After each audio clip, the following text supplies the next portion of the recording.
بسم اللہ الرحمن الرحیم۔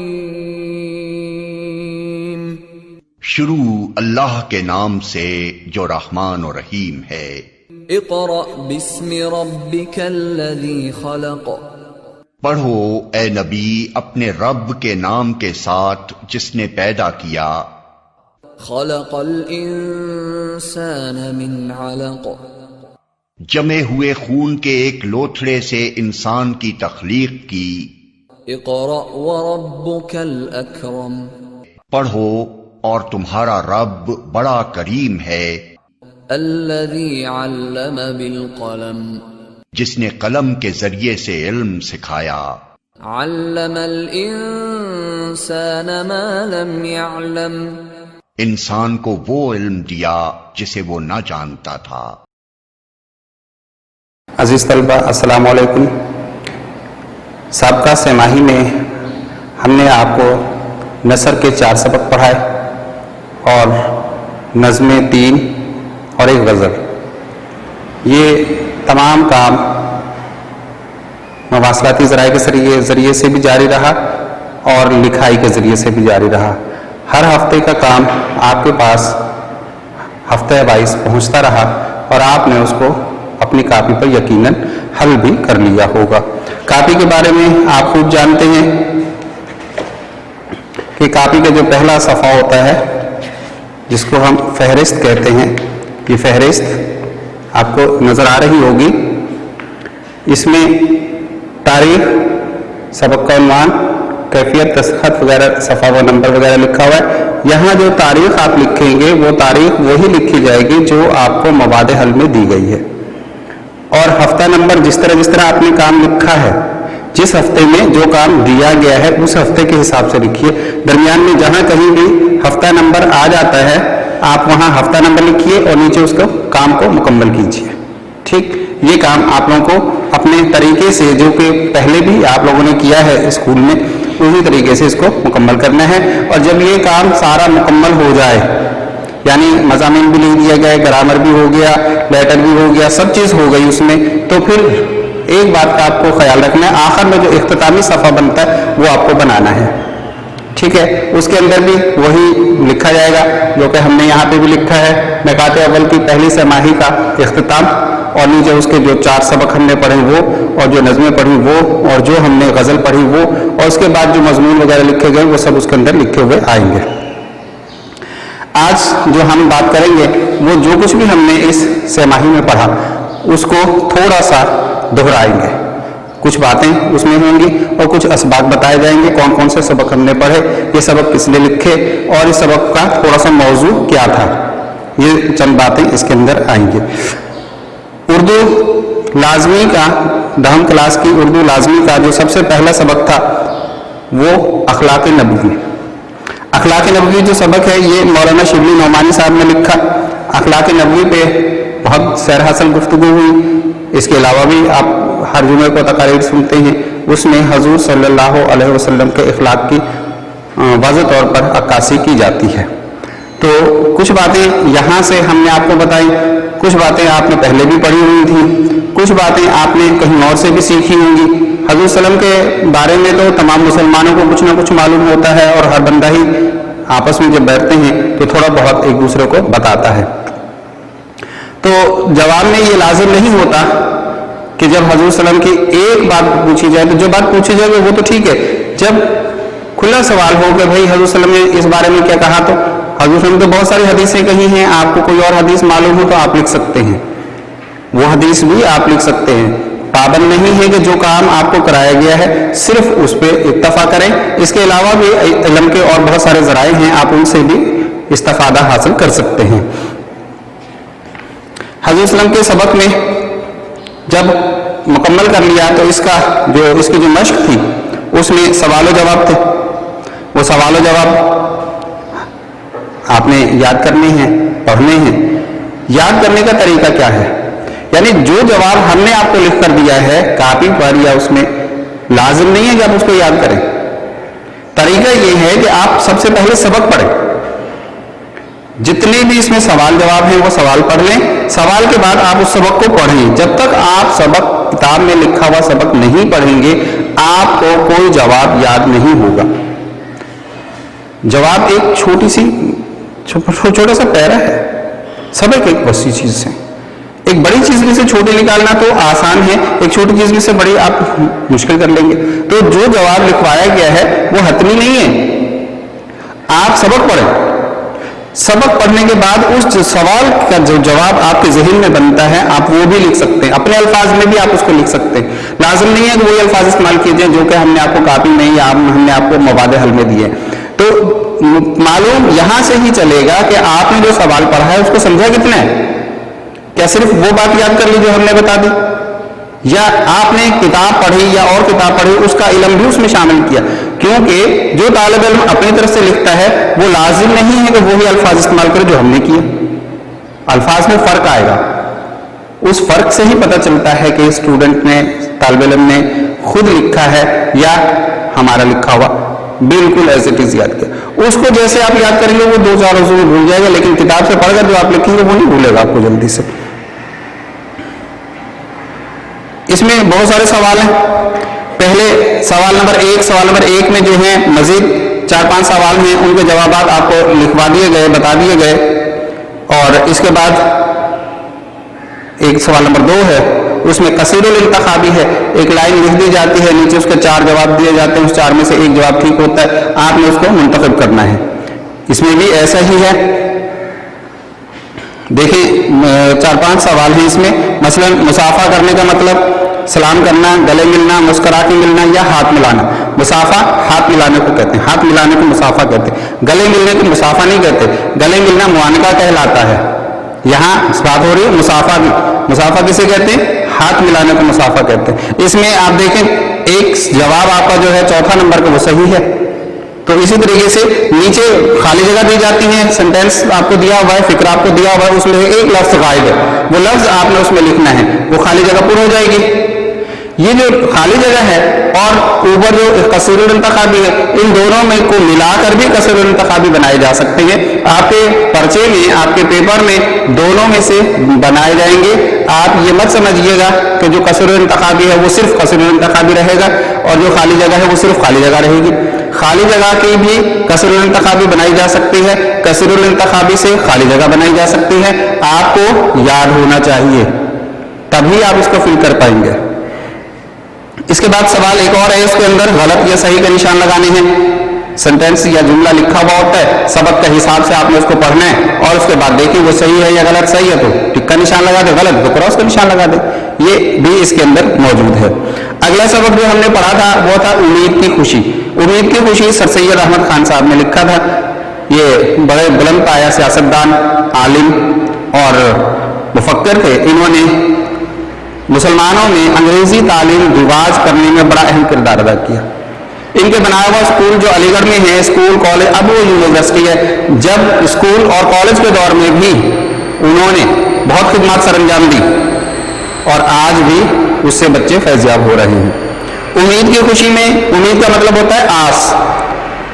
آس کسی چیز کی آس لگا رہے ہیں، کسی چیز کی آرزو کا لفظ بنتا تو ہے مگر آرزو کے معنی کچھ اور ہیں. خواہش، تمنا، آرزو کے معنی یہ ہیں، لیکن آس تمنا میں نہیں آتی، امید تمنا میں نہیں آتی. امید توقع میں آ سکتی ہے کہ یہ کام ہو سکتا ہے، یہ کام نہیں ہو سکتا، یہ کام یوں ہو جائے. یہ ہے امید. تو اچھے بات کی امید رکھنا یہ ہم پر ضروری ہے، کیونکہ ہمارے شریعت میں، ہمارے اسلام میں مایوسی کو کفر قرار دیا گیا ہے. اللہ تعالیٰ سے ہمیشہ اچھی امید رکھنی چاہیے. امید شریعت میں بھی ہے. ہم بیمار ہو جاتے ہیں، اللہ تعالیٰ سے امید رکھتے ہیں کہ ٹھیک ہو جائیں گے. ہمارے اوپر پریشانی آتی ہے، اللہ تعالیٰ سے امید رکھتے ہیں اچھی ہو جائے گی. تو یہ امید جو ہے انسان کا بہت بڑا سہارا ہے. انسان امید کے کہتے ہیں امید پر دنیا قائم ہے. یہ ایک محاورہ ہے اردو کا، آپ لوگوں نے سنا بھی ہوگا. امید پر دنیا قائم کا مطلب یہ ہے کہ دنیا کے ہر شخص کو کوئی نہ کوئی امید ہے، کسی نہ کسی بات کی اس نے امید لگا رکھی ہے. تو امید کے بغیر زندگی تقریباً ادھوری ہے. اس میں ہم نے پڑھا تھا سوال و جواب. اس میں بھی سوال و جواب دیے گئے ہیں. وہ سوال و جواب کیا ہیں آپ کو ہم نے لکھ کر دے دیے ہیں. اس کے اندر آپ دیکھ سکتے ہیں، لیکن طریقہ کار وہی ہوگا، پہلے آپ تمام سوالوں کو پڑھیں، پہلے پڑھیں، اس کے بعد آپ پھر سبق پڑھیں۔ وہ سوال جو آپ کے ذہن میں ہوگا، سبق پڑھتے ہوئے جب وہ اس کا جواب آئے گا تو آپ کا ذہن آپ کو وہاں متوجہ کرے گا کہ یہ جو سینٹینسز، جملے یا پیراگراف چل رہا ہے، اس کے اندر اس بات کا جواب ہے جو وہاں پوچھی گئی ہے۔ تو وہ جو بات آپ کے ذہن میں اس وقت آئے گی، اس وقت چونکہ توجہ ساری آپ کی وہاں لگی ہوگی، تو وہ چیز آپ کو فوراً ذہن میں آ جائے گی، آپ کو یاد ہو جائے گا، اور آپ کو وہ آنکھیں بند کر کے بھی یاد کرنا نہیں پڑے گا، اپنے حساب سے بھی آپ اس کو جواب بنا دو گے۔ بورڈ آفس کا پیپر آپ نے دینا ہے اسکول میں، تو اس کا پیپر عارضی ہوگا، لیکن جو مستقل پیپر ہے وہ بورڈ میں ہوتا ہے۔ بورڈ میں یہی چیزیں دیکھی جاتی ہیں کہ آیا طلبہ نے اپنی طرف سے کیا لکھا، ہم آپ کو اس کے حساب سے تیاری کروائیں گے، اور یہی بات ہم آپ کو بتا رہے ہیں کہ سبق جب تک آپ نہیں پڑھیں گے تب تک جواب اچھا سا نہیں بنا سکتے۔ اس میں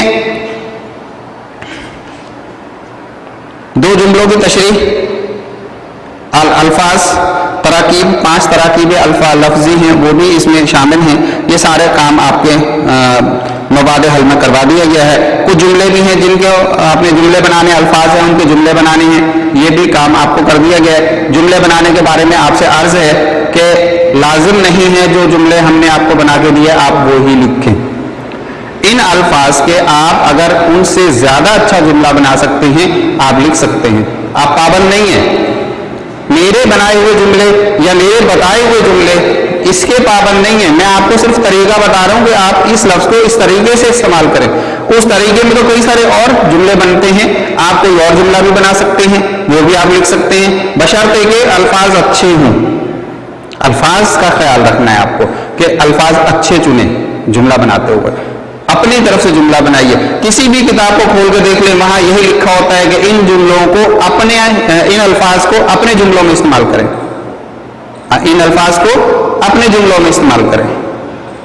یہ نہیں کہا جاتا کہ استاد کے جملوں میں استعمال کریں، یعنی استاد نے جو جملے بنا کر دیے آپ صرف ان پر اکتفا کریں، ایسا نہیں۔ آپ خود جملے بنانے کے قابل ہیں، بنا سکتے ہیں۔ آپ اس وقت 10ویں کلاس کے طلبہ ہیں، طالب علم ہیں، ایک لفظ کا جملہ بنانا آپ کے لیے مشکل نہیں ہے۔ آپ کے پاس اتنا علم اردو کا لازمی ہوگا کہ آپ اس کا ایک جملہ اچھا سا بنا لیں۔ تو کوشش کریں کہ آپ اپنے الفاظ میں، اپنے جملوں میں ان الفاظ کو واضح کریں۔ اس کے بعد ہم نے جو سبق پڑھا تھا قومی ہمدردی، قومی ہمدردی مولانا الطاف حسین حالی صاحب نے لکھا۔ یہ نثر بھی بہت اچھے لکھتے تھے، نظم بھی بہت اچھے لکھتے تھے۔ سر سید احمد خان کی خواہش پر انہوں نے ایک نظم لکھی تھی، بلکہ مسدس لکھی تھی۔ مسدس کہتے ہیں 6 مصروں کا ایک بند رکھنے والی نظم، اس میں ایک بند میں 6 مصرے ہوتے ہیں، اس کو مسدس سادس سے بنا ہے۔ سادس کا مطلب 6 ہوتا ہے عربی میں، تو 6 سادس کو کہتے ہیں، اسی لیے اس کو مسدس کہا جانے لگا۔ مسدس مد و جزر اسلام، پورا نام اس کا ہے مسدس مد و جزر اسلام، لیکن مختصر میں اس کو مسدس حالی کہا جاتا ہے۔ یہ مسدس انہوں نے، حالی صاحب نے، سر سید احمد خان صاحب کی خواہش پر لکھی تھی۔ انہوں نے اس سبق کو لکھا قومی ہمدردی۔ قومی ہمدردی کیا ہے؟ ایک دوسرے کے دکھ درد میں کام آنا۔ ہمدردی کا لفظ ہی یہ بات بتا رہا ہے، ایک دوسرے کے دکھ درد میں، تکلیف میں کام آنا اس دوسرے کے ساتھ۔ یہ چیزیں صرف انسان میں ہی نہیں، جانوروں میں بھی ہوتی ہیں، عزیزوں میں بھی ہوتی ہیں۔ جو عزیز نہیں ہے اس کے ساتھ بھی انسان ہمدردی کرتا ہے۔ یہ لازم نہیں ہے کہ ہم صرف اپنے عزیزوں میں ہمدردی کریں، کسی بھی انسان کے ساتھ آپ ہمدردی کر سکتے ہیں۔ اللہ کے نام پہ جب آپ کسی بھی انسان کو دیتے ہیں، آپ اس کو نہیں جانتے لیکن دیتے ہیں، وجہ ہمدردی، وہ ہمدردی کی بنا پر ہوتا ہے۔ اگر ہمدردی کا جذبہ نہ ہو تو آپ نہیں دیں گے۔ تو لازم نہیں ہے کہ آپ اپنے عزیزوں کے ساتھ ہمدردی کریں۔ ہمدردی عزیزوں کے ساتھ بھی ہوتی ہے، جو نہیں جانتے ان کے ساتھ بھی ہوتی ہے، جو واقف کا دوست احباب ہوتے ہیں ان کے ساتھ بھی ہوتی ہے، جو آپس میں رہنے والے لوگ ہیں ان کے ساتھ بھی ہوتی ہے، جانوروں کے ساتھ بھی ہوتی ہے۔ جانوروں کے ساتھ بھی ہمدردی جتائی جاتی ہے۔ اگر کوئی جانور کسی تکلیف میں ہے تو آپ لپک کر اس کی مدد کے لیے جائیں گے، مجبور ہو جائیں گے، خود جائیں گے۔ کون بھیج رہا ہے آپ کو؟ آپ کے دل میں یہ خیال ابھر رہا ہے۔ تو اس سے یہ بات ثابت ہوتی ہے کہ ہم ہمدردی کا جو جذبہ ہے کسی اسکول میں پڑھا نہیں سکتے، کسی کالج میں پڑھا نہیں سکتے، کسی مکتب سے اس کو اجاگر نہیں کیا جا سکتا ہے، ہاں بڑھایا جا سکتا ہے، آپ کے دل میں پہلے سے ہو اس کو اجاگر کریں، وہ ہو سکتا ہے، اس کو اگایا نہیں جا سکتا۔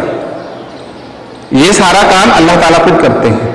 کس کے دل میں کس وقت ہمدردی پیدا کرنی ہے، اسکول مکتب نہیں کرتا، استاد ماں باپ نہیں کرتے، یہ اللہ تعالیٰ کا کام ہے، وہ کب اس کے دل میں ہمدردی ڈال دے اور وہ کام کر گزرے، یہ ہو جاتا ہے، کیا نہیں جاتا، ہو جاتا ہے۔ ہمدردی کے سوال و جواب بھی آپ کو کرائے گئے، اسی طریقے سے اس میں بھی وہ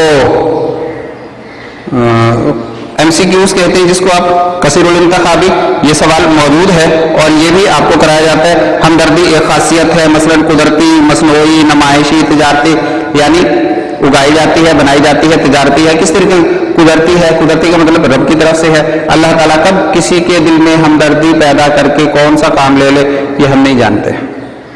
آپ نے دیکھا ہوگا بعض اوقات ایسے شخص کے دل میں ہمدردی ہوتی ہے جو انتہائی سخت کرخت قسم کا ہوتا ہے، لیکن اس کے دل میں بھی ہمدردی آتی ہے۔ ڈاکوؤں کے دلوں میں بھی ہمدردی ہوتی ہے، چوروں کے دلوں میں بھی ہمدردی ہوتی ہے، ہمیں معلوم نہ ہو یہ بات الگ ہے۔ اسی طریقے سے درج جگہیں، خالی جگہیں ان کو فل کرنا ہے۔ ابھی میں نے آپ کو بتایا کہ بھائی خالی جگہوں کی ہم ان سے بھی ہم کثیر الانتخابی بنا سکتے ہیں، کثیر الانتخابی سے خالی جگہ بنا سکتے ہیں۔ آپ اکتفا مت کیجئے گا، آپ یہ مت سمجھیے گا کہ جو کثیر الانتخابی میں وہ صرف کثیر الانتخابی میں آئیں گے، جو خالی جگہ ہیں وہ صرف خالی جگہ میں آئیں گے، ایسا نہیں ہے، دونوں کو رد و بدل کیا جا سکتا ہے، آپ کو دونوں کی تیاری کرنی ہے۔ اس میں بھی جس طرح یہاں پر ہے مذہب بھی ہم کو بہت زور سے ڈیش کی طرف کھینچتا ہے، کس کی طرف کھینچتا ہے؟ ہمدردی کی طرف کھینچتا ہے۔ اسی طرح انسانوں میں ہمدردی نہ ہو تو یہ کارخانہ درہم برہم ہو جائے۔ درہم برہم وہ لفظ ہے جو خالی جگہ میں آنا ہے، اور صحیح غلط بھی اس کے اندر موجود ہے۔ یہ تمام کام ہم نے آپ کو مواد حل میں کر کے دے دیا ہے۔ اسباب کے نام تو ہم نے لکھے ہی نہیں۔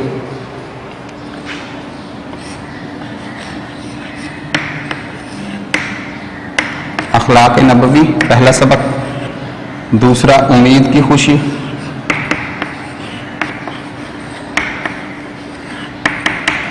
تیسرا قومی ہمدردی،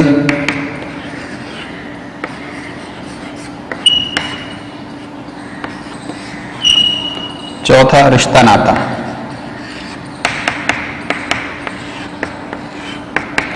چوتھا سبق ہمارے پاس ہے رشتہ ناتا۔ رشتہ ناتا کا جو سبق ہے یہ لکھا ہے مولانا محمد حسین آزاد صاحب نے۔ مولانا محمد حسین آزاد بھی بہت بڑے مصنف ہیں، بہت کچھ لکھا ہے انہوں نے، ان کے بغیر بھی اردو کی تاریخ جو ہے ادھوری رہتی ہے۔ انہوں نے بڑا چھوٹا قسم کا موضوع دیا ہے رشتہ ناتا۔ لفظ دونوں ایک ہی ہیں، رشتہ ناتے کو کہتے ہیں، ناتا رشتے کو کہتے ہیں۔ اس میں انہوں نے جو بات بتائی بڑی اچھی بات بتائی، کیا کہ اللہ تعالیٰ نے بھی قرآن کریم میں فرمایا، کیا فرمایا؟ سب سے پہلا حق آپ پر اللہ کا ہے، رب کا ہے، اس نے آپ کو پیدا کیا، اگر وہ پیدا نہ کرتا تو باقی رشتے ہی نہ بنتے۔ پہلا حق جو انسان پر، مسلمان پر آتا ہے وہ اللہ تعالیٰ کا آتا ہے، پہلے اللہ تعالیٰ کی طرف رجوع کرے۔ اس کے بعد جب دوسرا تعلق بنتا ہے وہ والدین سے بنتا ہے۔ والدین بھی دو ہیں، ماں اور باپ، ان دونوں میں سے بھی ماں کے ساتھ پہلا تعلق بنتا ہے، باپ کے ساتھ نہیں۔ ماں کے ساتھ جو پہلا تعلق بنتا ہے اس لیے ماں کا مرتبہ کچھ زیادہ ہو جاتا ہے۔ باپ اور ماں میں چناؤ کرنا پڑے گا تو ماں کا مرتبہ زیادہ آئے گا، اس کی آپ کو زیادہ خدمت کرنی ہے، اس کا زیادہ احترام کرنا ہے۔ ماں کے ساتھ بات کرتے ہوئے اونچی آواز استعمال نہیں کرنی، جھڑکی والا لہجہ استعمال نہیں کرنا، تن کر کھڑے نہیں ہونا، کاندھے جھکا کے بات کرو۔ بیٹھے ہو تو اس طرح بیٹھو جس طرح ادب سے بیٹھتے ہیں، دیکھنے میں پتہ چلے کہ بچہ ادب سے بیٹھا ہے، تن کر نہیں بیٹھنا۔ ماں کے سامنے بیٹھے ہو، کسی اور کے سامنے نہیں بیٹھے ہو۔ ماں بزرگ ہو گئی، چلنے سے رکاوٹ پیدا ہونے لگی، تھکنے لگی، آپ کا کام ہے کہ آپ اس کا ہاتھ پکڑ کر لے کے چلیں۔ باپ بزرگ ہو گیا، چل نہیں سکتا، آپ کا کام ہے کہ ہاتھ پکڑ کر چلیں۔ آج اس نہج پر رب نے ان کو بھیجا ہے، کل آپ اس نہج پر تھے کہ آپ چلنا بھی نہیں جانتے تھے، تو ماں انگلی پکڑ کے چلاتی تھی، باپ انگلی پکڑ کے چلاتا تھا، آپ چلتے تھے، آپ کو چلنا سکھایا ماں باپ نے. آج وہ اس نہج پر پہنچ گئے کہ چلنے سے تھوڑا سا ان کو رکاوٹ ہونے لگی، تکلیف ہونے لگی، تھکاوٹ ہونے لگی. تو آج آپ کا کام ہے کہ آپ اس کا ہاتھ پکڑ کر اسی طرح چلائیں جیسے اس نے آپ کو چلایا تھا. فرض تو یوں بھی ادا نہیں ہوگا، کیونکہ یہ کر دینے سے بھی آپ کا فرض ادا نہیں ہوگا. ماں کے سامنے تو، ماں باپ کے سامنے تو انتہا کی جو ادب ہے وہ ہے. قرآن کریم اللہ تعالیٰ نے خود فرمایا 15ویں سپارے کی سورہ کہف میں کہ جب یہ بزرگ ہو جائیں، بوڑھے ہو جائیں، مفہوم بتا رہے، ترجمہ نہیں ہے اس کا، مفہوم ہے آیت کا، آیت مجھے نہیں معلوم، یاد نہیں ہے. جب یہ بزرگ ہو جائیں، جب یہ بوڑھے ہو جائیں، تو ان کے سامنے اف تک نہیں کرو. اف کا لفظ یہ بھی نہیں کہنا آپ نے. اونچا بولنا تو بہت دور ہے، اف کا لفظ بھی نہیں کہنا. اف فالدہ امی یہ کیا کر دیا، یہ تک نہیں کہنا آپ کو. اور بتایا ہے کہ جب یہ بوڑھے ہو جائیں، جوانی کا نہیں کہا. جوانی کا یہ مطلب نہیں ہے کہ آپ ماں باپ جوان ہیں آپ خدمت نہ کریں، خدمت کریں اس وقت کے حساب سے. لیکن یہاں تاکیداً کہا گیا ہے کہ جب وہ بوڑھے ہو جائیں تو پھر ان کے سامنے اف تک نہیں کرنی، ان کی خدمت کرنی. بوڑھے ہونے کا مقصد کیوں؟ کہ اس وقت ان کو تمہاری زیادہ ضرورت ہے. جب وہ جوان تھے، چلتے پھرتے کام کرتے، سب کچھ کام کر رہے تھے، اس کو تمہاری ضرورت نہیں تھی، وہ اپنے کام خود کر لیتے تھے. اب جب کہ وہ بوڑھے ہو گئے، بزرگ ہو گئے، اب ان کو تمہاری ضرورت زیادہ ہے. یہ اللہ تعالیٰ نے قرآن کریم میں تاکیدن کہا ہے. آپ پڑھیں، بزرگی کا لفظ استعمال کیا، بوڑھے ہونے کا لفظ کہا گیا کہ جب وہ بوڑھے ہو جائیں تب ان کی خدمت زیادہ کرو، کیونکہ اس وقت ان کو زیادہ ضرورت ہے تمہاری. ان کے پاس بیٹھیں، ان کی دلجوئی کریں، دوا اگر کھانی کھلانی ہے تو دوا ان کو کھلائیں. اگر وہ باہر کہیں چہل قدمی کرنا چاہتے ہیں ان کو پکڑ کے ساتھ لے کے جائیں، چہل قدمی کرائیں. بہت سارے کام ہیں، وہ اپنے الگ الگ بھی ہو سکتے ہیں، جو میں نے کہے لازم نہیں کہ یہ ہوں، اور بھی دوسرے کام ہو سکتے ہیں. آپ ان کو سنبھالیے. یہ اس سبق میں تو اور بہت کچھ ہے، میں نے صرف اس ایک پہلو کو ہی سامنے رکھا اور آپ کو تھوڑا سا بتایا ہے کہ جی والدین کا احترام آپ پر لازم ہے. سب سے پہلا رشتہ بھی والدین کا ہے، آخر مرتے دم تک بھی والدین ساتھ ہوں گے. پھر آپ کو معلوم ہوتا ہے جب والد والدہ نہیں ہوتے. تو حضور صلی اللہ علیہ وسلم نے تو یہاں تک کہا ہے کہ تم اگر حج کرنا چاہتے ہو تو اپنے ماں باپ کی طرف پیار سے، محبت سے دیکھ لو، صرف دیکھ لو. وہ دور بیٹھے ہیں، آپ یہاں بیٹھے ہیں، آپ یہاں سے بیٹھ کے اس کو خالی دیکھا ہے محبت سے. حضور نے گارنٹی دی ہے کہ قبول حج کا ثواب ملے گا. مقبول یعنی جو حج قبول ہو جاتا ہے. لیکن یہ یاد رکھیں کہ اگر حج آپ کے اوپر فرض ہے تو فرض حج اس طرح ادا نہیں ہوگا، یہ نفلی حج کا ثواب ہوگا. فرض حج تو آپ کو جا کے ادا کرنا پڑے گا، فرض حج اس طرح ادا نہیں ہوگا. یہ نہ سوچیے گا کہ ہم نے حج کر لیا، ہم نے جی اپنے ماں باپ کو دیکھا، ہمارا فرض حج ادا ہو گیا. فرض حج اس طرح نہیں ادا ہوتا، وہ آپ کو جانا پڑے گا، وہ تب ادا ہوگا. یہ آپ کو نفلی حج کا ثواب ہے، گھر بیٹھے ثواب مل رہا ہے مفت میں، دیکھنے میں خالی ماں باپ کو. اتنا تو رب نے قبلے کی نہیں کیا کہ آپ قبلے کی طرف دیکھو تو آپ کا حج ہو جائے، اتنا نہیں کہا. یہ حضور صلی اللہ علیہ وسلم نے کہا ہے، کسی اور نے نہیں کہا ہے. یقینی ثواب جس کو آپ 100% کہتے ہیں، 100% ثواب ہے. اگر آپ بیٹھے بیٹھے، ایک صحابی نے پوچھا حضور اگر ہم متعدد بار دیکھیں، بار بار دیکھیں، انہوں نے کہا جی آپ جتنی بار دیکھو گے اتنی بار آپ کو ثواب ملے گا. بتاؤ اور کیا چاہیے؟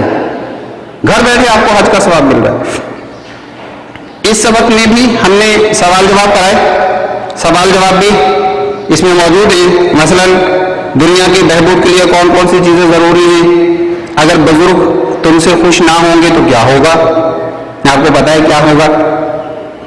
اس میں جواب بھی ہے. ماں باپ کی اطاعت کس طرح کرنی چاہیے، ابھی بھی ہم نے آپ کو بتایا، سبق میں بھی موجود، اور اس سے پہلے جو اس کی اپنا ویڈیو کلاس ہو چکی ہے اس میں بھی بتایا. اس کے بعد درست جواب پر نشان لگائیے، یعنی کثیر الانتخابی آ گیا. رشتہ ایک پیوند ہے، خدائی پیوند ہے، دنیاوی ہے، لازمی ہے یا پیدا کیا گیا ہے، جو بھی ہے آپ اس میں سے ٹک کریں صحیح جواب. اور وہ ہے خدائی. رشتوں کی رعایت اور پابندی کو ڈیش کہتے ہیں. قانون فلسفہ، قانون شہادت، قانون کیمیا اور بہت کچھ جو بھی ہے آپ اس میں دیں گے. قانون ادب، خالی جگہ بھی اس کے اندر ہیں، وہ بھی ہم نے آپ کو کرائی اور غلط صحیح بھی آپ کو کرا دیے گئے. یہ 4 سبق نثر سے ہم نے آپ کو پڑھائے تھے اس سماہی میں جو کہ گزر گئی. اب اس کے بعد آپ آ جائیں گے نظم میں. نظم میں ہم نے آپ کو 3 نظمیں پڑھائیں. پہلی نظم سبق کے کتاب کے لحاظ سے حمد. حمد نظم جو ہے یہ محمد اسماعیل میرٹھی صاحب نے لکھی. میرٹھ میں پیدا ہوئے اس لیے میرٹھی کہلائے. یہ بنیادی طور پر اسکول ٹیچر تھے، استاد تھے.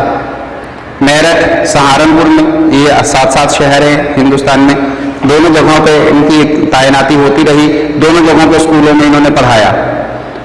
یہاں سے جب فارغ ہوئے تو پھر یہ آگرہ گئے. وہاں جو نئے آنے والے ٹیچرز تھے، نئے استاد جن کو بھرتی کیا جاتا تھا، یہ ان کو پھر اپنے تجربے سے فائدہ مستفید کرتے تھے، فائدہ پہنچاتے تھے. جب مکمل ریٹائر ہو گئے تو پھر انہوں نے بیٹھ کے نظمیں لکھنا شروع کی. پھر نظموں کی طرف زیادہ توجہ ہو گئی. ان کی نظمیں ایسی ہیں کہ پاکستان میں جو درسی کتب بنتی ہیں اس میں بھی ہوتی ہیں اور ہندوستان میں جو درسی کتب بنتی ہیں اس میں بھی ہوتی ہیں. یعنی ہندوستان اور پاکستان دونوں ممالک میں ان کی نظمیں درسی کتب یعنی کتابوں میں جو اسکول کی جو کتابیں ہوتی ہیں اس میں پڑھائی جاتی ہیں. اور مجھے جہاں تک یاد پڑتا ہے کہ ان کی نظمیں تو تسلسل سے آتی ہیں. 5 میں ہیں، 6 میں ہیں، 7 میں ہیں. تقریباً ہر کلاس کی اردو میں جو ہے ان کی کوئی نہ کوئی نظم ہوتی ضرور ہے. بہت اچھی اچھی نظمیں لکھی، سب کو پسند بھی آتی ہیں. یہ حمد بھی انہوں نے ہی لکھی ہے. حمد اللہ تعالیٰ کی تعریف ہے جو کہ نظم کی صورت میں کی جاتی ہے. یہاں انہوں نے بہت تفصیل میں اللہ تعالیٰ کی وحدانیت کو بھی بیان کیا کہ ہنر ایک ہے اور استاد ایک. ہنر ایک ہے، بنانے والا بھی ایک ہے، استاد ایک ہے، چلانے والا بھی ایک ہے. یعنی یہ کائنات بنانے والا ایک خدا، ایک اللہ ہے. ایک وہ رب ہے جس نے اس کائنات کو بنایا. دیکھیں ہم آپ ایک گھر بناتے ہیں تو تھک جاتے ہیں یا اور کچھ بناتے ہیں تھک جاتے ہیں. اللہ تعالیٰ نے اتنی بڑی کائنات بنائی لیکن نہیں تھکا. جب کائنات بناتے ہوئے نہیں تھکا تو ہمیں روزی دیتے تھکے گا؟ ایسا بھی نہیں. تھکنے کا لفظ تو اللہ تعالیٰ کے ساتھ ہے ہی نہیں، وہ تو ہمارے ساتھ ہے. اس میں ایسی بہت ساری باتیں ہیں کہ اللہ تعالیٰ نے جو چاند سورج بنائے ہیں، ستارے بنائے ہیں، وہ مسلسل روشن ہیں، بجھتے نہیں. سورج مسلسل روشن ہے، کم نہیں ہوتا، ختم نہیں ہوتا، بجھتا نہیں. چاند مسلسل روشن ہے، بجھتا نہیں. ستارے سیارے آپ دیکھ لیں. ہمارے ہاں بتی بجھ جاتی ہے، چراغ جل رہا ہو بجھ جاتا ہے، لائٹ کا کنیکشن ختم ہوا بجھ جاتی ہیں. اللہ نے جو بتیاں روشن کر رکھی ہیں وہ بجھتی نہیں. یہ بھی بات انہوں نے کہی. بہت ساری باتیں اور ہیں جو اس میں کہی گئی. اس کے بھی سوال جواب ہیں. شاعر نے زنجیر کسے کہا؟ شاعر میں نظم میں چھت سے کیا چیز مراد ہے؟ لال و گوہر سے شاعری کی کیا مراد ہے؟ بہت ساری اس طرح کی باتیں ہیں. ان سب کے جواب ہم نے آپ کو لکھ کر بھجوا دیے ہیں. حمد کے دوسرے، 5ویں اور آخری شعر کی وضاحت کیجیے. یہ ان کی تشریح بھی کر کے آپ کو دی گئی ہے، آپ اس کو پڑھ سکتے ہیں. دیکھیے لفظ با لفظ تشریح یاد کرنے کی ضرورت نہیں. شعر کو پہلے پڑھیے، اس کو سمجھیے، تھوڑا سا اپنے ذہن میں اس کا ایک خاکہ بنائیے، اس کو پھر آپ تشریح میں پڑھیے. وہ تشریح آپ کے جو خاکے میں آ جاتی ہے، جو تھوڑا سا اس کے اندر رد و بدل ہوتا ہے، وہ تشریح آپ کی ہوگی. ہماری لکھائی ہوئی تشریح ہم صرف اس میں بتا رہے ہیں کہ آپ کو اس طرح سے کرنا ہے، یہ نہیں کرنا جو ہم نے کیا. آپ اس کے اندر اپنا بھی تھوڑا سا علم شامل کریں، اپنے بھی الفاظ تھوڑے سے اس میں شامل کریں، جب پھر وہ آپ کے لیے کارآمد ثابت ہوگی. اس میں بھی کسر الانتخابی کرائے گئے، آپ لوگوں نے کیے. اس کے بعد جو دوسری نظم جو ہم نے پڑھی کتاب کے حساب سے وہ ہے برسات کی بہاریں. برسات کی بہاریں یہ وہ نظم ہے جسے نذیر اکبر آبادی صاحب نے لکھا. نذیر اکبر آبادی صاحب دہلی میں پیدا ہوئے. ان کی والدہ جو ہیں آگرے کے جو گورنر تھے ان کی بیٹی تھی. دہلی پر جب حملہ ہوا تو نذیر اکبر آبادی صاحب جو ہیں اپنی دادی اور والدہ کو لے کے اکبر آباد چلے گئے, پھر وہیں سکونت اختیار کر لی. اسی نسبت سے پھر ان کو نذیر اکبر آبادی کہا جانے لگا. ان کے موضوعات اچھوتے قسم کے ہیں. رسم و رواج, سماج, تہوار, عید, ہولی, آدمی نامہ, ہنس نامہ, بنجارہ نامہ, یہ سب جو ان کے عنوان ہیں, جو ان کے موضوع ہیں, ہر ایک میں ایک الگ سبق ہے. آدمی نامہ میں آدمی کے بارے میں بتایا گیا ہے کہ جو کچھ بھی کر رہا ہے وہ ہے تو آدمی. چوری کر رہا ہے تو بھی آدمی, نہیں کر رہا ہے تو بھی آدمی, پولیس ہے تو بھی آدمی, پکڑنے والا ہے تو بھی آدمی, بادشاہ ہے تو تب بھی آدمی, فقیر ہے تو تب بھی آدمی, اچھے کھانے کھا رہا ہے تو وہ بھی آدمی ہے, سو کے ٹکڑے چبا رہا ہے وہ بھی آدمی, پالکی پہ بیٹھ کر جا رہا ہے وہ بھی آدمی ہے, پالکی کو اٹھا رہا ہے وہ بھی آدمی ہے. مقصد ہے سب آدمی ہی. یہ جو مراتب بنائے گئے ہیں, تم چھوٹے ہم بڑے, وہ بڑا خاندان چھوٹا خاندان, یہ تو سب دنیا میں بنائے گئے. اللہ نے تو سب کو آدمی پیدا کیے, سب ایک جیسے ہیں, سب کی ضروریات ایک جیسی ہیں. فقیر کو کھانے کی ضرورت پڑتی ہے, بادشاہ کو بھی کھانے کی ضرورت پڑتی ہے, فقیر کو نیند کی ضرورت پڑتی ہے, بادشاہ کو بھی نیند کی ضرورت پڑتی ہے. تمام کہیں بھی دیکھ لیں, سب کو ایک جیسی ضروریات ہیں. یہ باتیں بھی انہوں نے کہی. ہنس نامہ جیسی بہت اچھی نظم لکھی. ہم نے دنیا میں آنا ہے, یہاں دل نہیں لگانا اور پھر چلے جانا ہے. دنیا نہ بسا دل میں کہ دنیا کی حقیقت, دنیا نہ بسا دل میں کہ دنیا کی حقیقت مچھر کے کسی پر کے برابر بھی نہیں ہے. یہ دنیا ہے جہاں دل لگا کے بیٹھتے ہیں, جس کے لیے لڑتے ہیں, جس کے لیے دھوکہ دہی کرتے ہیں. ایسے کام نہیں کریں. یہاں بھی سرخرو رہیں گے, آخرت میں بھی سرخرو رہیں گے. جن کام سے حضور صلی اللہ علیہ وسلم نے روکا آپ رک جائیں, جن کے کرنے کا حکم دیا آپ کر لیں. بس یہ دین ہے. دین میں کوئی پہاڑ کھودنا ہے, دو باتیں ہیں یہ بس. جن کاموں کو کرنے کا کہا آپ کر لیں, جن کو روک دیا آپ رک جائیں, ختم. گھر میں یہی چیزیں, والدین جس کام کو کرنے کا کہتے ہیں کر لو, جن سے روکتے ہیں رک جاؤ. گھر میں کوئی فساد ہوگا ہی نہیں. فرما بردار کہلاؤ گے, اچھے کہلاؤ گے, خوبصورت کہلاؤ گے. اس میں انہوں نے لکھی ہے برسات کا تماشا. برسات کے بارے میں بہت کچھ لکھا. تھوڑا سا بتاتے ہیں کہ اس دن گرمی بہت پڑی, برسات سے پہلے گرمی بہت پڑتی ہے, ہوا بند ہو جاتی ہے, حبس ہو جاتا ہے, پسینے چھوٹ رہے ہیں. آج کل تو بجلی کے پنکھے آ گئے ہیں, الیکٹرک فین جن کو کہتے ہیں, اے سی کنڈیشن آ گئے, اس میں بیٹھتے ہیں, پنکھوں میں بھی پسینہ خشک نہیں ہوتا, اتنی گرمی ہوتی ہے. پھر اللہ تعالیٰ بادلوں کو چلاتا ہے, ہواؤں کو چلاتا ہے, ایسی ہوائیں چلاتا ہے جو بادلوں کو لے کر آتی ہیں. پھر وہ بادل آتے ہیں, پہلے بادل آئیں گے, اس کے بعد گھٹا آئے گی, پھر جو گھٹا برسے گی تو اپنا ہی ایک لطف ہوگا. گرمی کے بعد گرمی کی شدت ختم, بارش برسی, موسم ٹھنڈا ہو گیا, جسم ٹھنڈا ہو گیا, سب نے نہایا, اچھے اچھے پکوان بنائے, کھانے پینے کو بھی دل کرتا ہے, لذت زوبا بھی سامنے آ جاتی ہے. کچھ گھروں میں کچھ بنتا ہے, کسی گھر میں کچھ بنتا ہے, تو بہت ساری چیزیں. کچھ کھانوں کے تذکرے اس میں بھی کیے گئے. اب عالم یہ ہے کہ جب بارش ہوتی ہے کیا صرف انسان خوش ہوتا ہے؟ کیا صرف انسان دعائیں کرتا ہے بارش کے لیے؟ نہیں, انسان بھی دعا کرتا ہے, حیوان بھی دعا کرتا ہے, پرند بھی دعا کرتے ہیں, یہاں تک کہ درخت بھی دعا کرتے ہیں. یہ سب مخلوق ہے اللہ کی. گرمی جب شدت کی پڑتی ہے صرف انسان پریشان نہیں ہوتا, یہ سب بھی پریشان ہوتے ہیں, سب ہی دعا کرتے ہیں. چونٹیاں زمین میں جو ہوتی ہیں وہ بھی دعا کرتی ہیں رب کے سامنے. اللہ تعالیٰ پتہ نہیں کس کی دعا قبول کرتا ہے, تو پھر بارش برساتا ہے, اور پھر خوش بھی سارے ہو رہے ہوتے ہیں. پرندے بھی خوش ہوتے ہیں, حیوانات بھی خوش ہوتے ہیں, انسان بھی خوش ہوتے ہیں, درخت تو بہت زیادہ ہی خوش ہوتے ہیں, خوشنما معلوم ہوتے ہیں، صاف ستھرے ہو جاتے ہیں، اچھے ہو جاتے ہیں. یہ ساری باتیں بھی اس کے اندر ہیں. بارش کیسی ہو رہی ہے، ہلکی ہو رہی ہے، تیز ہو رہی ہے، یہ بھی بتایا گیا ہے. کالی گھٹا ہے، ہر دم برسے زمین کی دھاریں، کالی گھٹا آئی ہوئی ہے، برس رہی ہے، تیز موسلا دھار بارش ہو رہی ہے. پرندے کچھ اڑ رہے ہیں، کچھ بیٹھے ہوئے ہیں، بیٹھے بیٹھے لطف لے رہے ہیں. کچھ اپنے گھونسلوں میں بیٹھے ہیں، کچھ تاروں پہ بیٹھے ہیں، کچھ شاخوں پہ بیٹھے ہیں، کچھ منڈیر پہ بیٹھے ہیں، بیٹھے ہیں اپنا لطف لے رہے ہیں. کوئل کی کوک بھی کہیں سے سنائی دیتی ہے، وہ ایک عجب لطف پیدا کرتی ہے سما میں. پپیہا بھی بولتا ہے، ہدہد بھی بول رہا ہے، مور بھی خوشی سے ناچ رہے ہیں. اللہ تعالیٰ نے رحمت برسائی، اسی لیے بارش کو رحمت کہا جاتا ہے کہ یہ سب اس سے خوش ہو جاتے ہیں.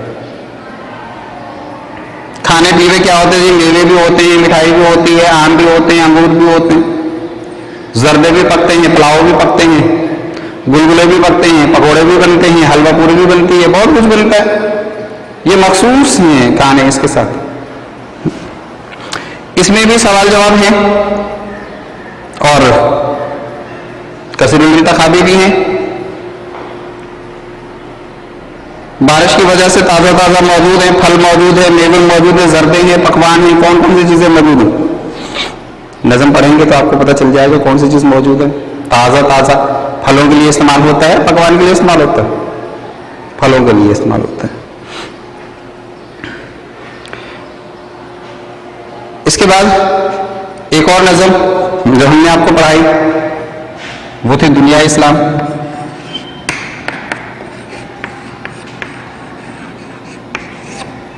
دنیا اسلام کی جو نظم ہے یہ علامہ اقبال صاحب نے لکھی. علامہ اقبال صاحب تعارف کے محتاج نہیں، سب جانتے ہیں ان کی شاعری، ان کا مقام، ان کی باتیں. ان کی شاعری کسی ایک محبوب کو ضرور نہیں گھومتی. انہوں نے کبھی اپنے شاعروں میں شکوہ نہیں کیا میرا محبوب مجھے نظر نہیں آیا، ہم محبوب کو گلی میں گئے تو وہاں سے خون میں نہا کر آئے. ان کے شاعروں میں ایسی کوئی بات نہیں آتی. یہاں جو نظم ہے دنیا اسلام، اس میں بھی انہوں نے عرب اور ترک ان کے درمیان جو رنجشیں پیدا ہوئیں، ان کے درمیان جو اختلافات پیدا ہوئے اس کی بنیاد بنائی، اس کو بتایا کہ کیا وجہ تھی. وجہ بھی بتا دی. حکمت مغرب سے ملت کی یہ کیفیت ہوئی، ٹکڑے ٹکڑے جس طرح سونے کو کر دیتا ہے گاز. یعنی یہ نہیں چاہتے تھے کہ الگ ہوں، یا اگر چاہتے تھے تو اس چاہنے سے فائدہ اٹھایا کس نے؟ مغرب نے. مغرب کا مطلب انگریزوں نے. انگریزوں نے ان کو آپس میں لڑایا، لڑانے کے بعد چھوٹے چھوٹے حصوں میں بانٹ دیا. پھر اس کے بعد اسی شہر میں، اسی علاقے میں، اسی ملکوں میں ایک ایسی ریاست کا قیام کر دیا جس کو کسی نے قبول نہیں کیا، اور آج بسم اللہ سارے اس کو قبول کر رہے ہیں. اس کا علاج کیا بتایا؟ علامہ اقبال صاحب نے بتایا رب تو ضبط ہے ملت بیضبط نجات. اس ملت کی، مسلمان قوم کی جو نجات ہے وہ آپس میں رابطہ ضابطہ، ربط ضبط، رابطہ کرنا اور باتیں برداشت کرنا، کسی کی غلطیوں کو معاف کرنا. یعنی رابطے میں بھی رہو، غلطیوں کو معاف بھی کرو، یہ دونوں باتیں ہونی چاہیے. پھر آپ ایک جگہ بیٹھیں گے، پھر آپ متحد ہوں گے. جب آپ متحد ہوں گے تو پھر کوئی دشمن آپ کو کچھ نہیں بگاڑ سکے گا. ان کے سوال جواب بھی ہوئے. اس کے اندر بھی ایم سی کیوز کے سوال موجود ہیں کثیر الانتخابی، وہ ہم نے آپ کو کرائے ہیں، کر کے دیے بھی ہیں. اس کے بعد ہم نے آپ کو غزل پڑھائی. غزل جو تھی انتہائی مشہور شخصیت میر تقی میر صاحب کی غزل تھی.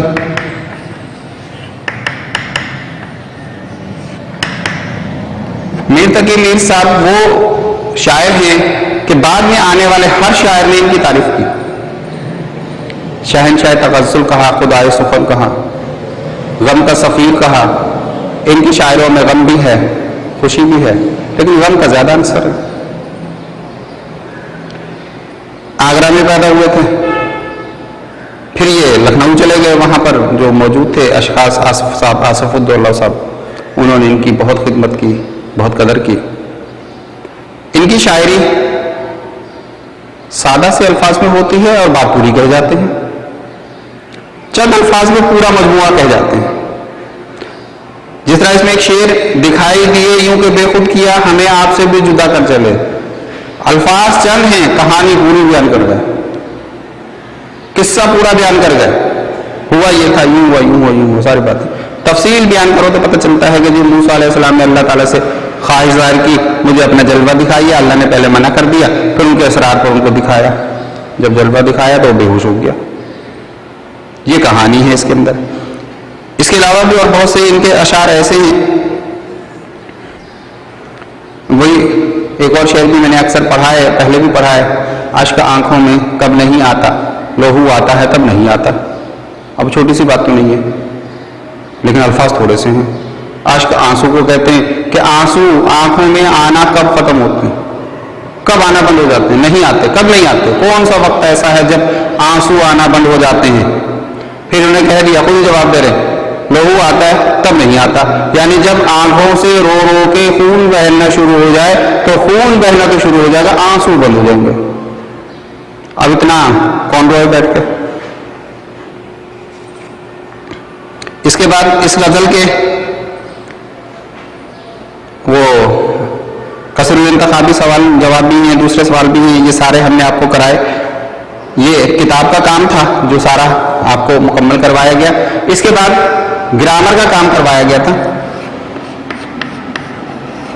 گرامر میں بہت ساری تعریفیں دی گئی تھی، کم و بیش 20 تعریفیں تھی. اب 20 کی 20 تو مجھے یاد بھی نہیں ہے کہ ہم آپ کو دہرائیں. اس کے اندر مسدس بھی تھا، اس کے اندر مخمس بھی تھا، اس کے اندر مطلع بھی تھا، اس کے اندر مقطع بھی تھا، اس کے اندر رباعی بھی تھی، اس کے اندر حمد نظم، یہ سب چیزیں اس کے اندر ہیں. اسی طرح مرکب تام بھی تھا، مرکب ناقص بھی تھا، اسم بھی تھا، حرف بھی تھا، فعل بھی تھا. سب کا ہم نے اس کے اندر مجتمع کر کے آپ کو لکھ کر دے دیا. مضامین میں کیا ہیں؟ 2 مضامین ہم نے آپ کو لکھوائے اور 1 خط. 2 مضامین لکھوائے، 1 خط. گرامر کے بعد یہ 2 کام کرائے. یہ کام آپ کے مواد حل میں موجود ہے، آپ وہاں سے لکھیے اور یاد کیجیے. جب آپ کام مکمل کر لیں اردو کا کاپی میں تو آخر میں ایک صفحہ آپ کو بنانا ہوگا، اس کو کہتے ہیں اختتامی صفحہ.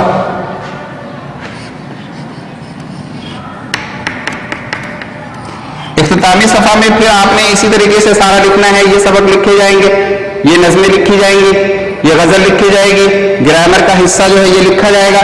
آخر میں آپ نے وہاں پہ سگنیچر کا ایک بنا دینا ہے جس کو دستخط کہتے ہیں، دستخط کا بنا دینا ہے، ایک ریمارکس کا بنا دینا ہے، ایک مہر کا بن جائے گا.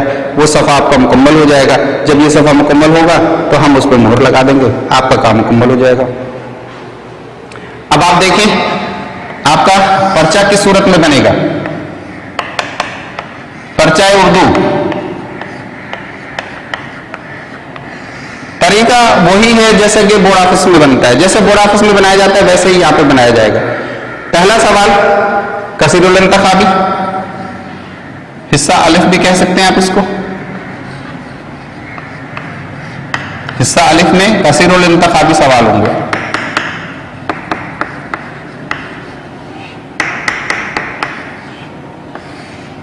اس کے بعد حصہ بے شروع ہوگا. حصہ بے میں پھر سوال نمبر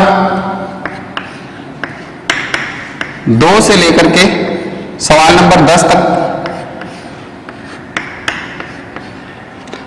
یہ تمام سوال حصہ بے میں آئیں گے. اے میں مضمون بھی ہوگا، اسی میں تشریح بھی ہوگی، اسی میں سوال جواب بھی ہوگا، اسی میں خاکے پوچھے جائیں گے، اسی میں بند کی تشریح ہوگی، اسی میں پیراگراف اقتباسات اس کی تشریح ہوگی، اسی میں گرامر ہوگا. سب کچھ اس کے اندر آئے گا. بس یہ 2 حصے پیپر میں بنیں گے.